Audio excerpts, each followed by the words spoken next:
আজকে দেখো অনেকদিন পরে বর আমাকে চুলের কালার করে দিচ্ছে।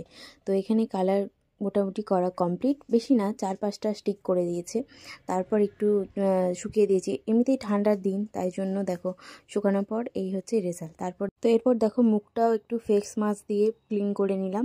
তারপর দেখো আমাদের যাওয়ার সময় চলে আসলো। তো আমাদের ট্রেন ছিল 8টা 45 এরকম। তো ট্রেনে করে যাব, তাই জন্য আমাদের বালুরঘাটের রেল স্টেশনে আসতে হবে, তাই জন্য একটু মানে আগে বেরিয়ে পড়েছি আমরা। তো 7টার দিকে আমরা প্রায় বেরিয়ে গেছি। দেখো যারা যারা যাচ্ছি তারা তো দেখো একদম ট্রেনে উঠে যাচ্ছি। আর নতুন যেহেতু 2 নম্বর প্ল্যাটফর্মটা করেছে, এদিকে মোটামুটি ফাঁকাই। তো যাই হোক, ট্রেন দেখো দাঁড়িয়েছিল, তো আমরা এখন ট্রেনের ভেতরে চলে যাব।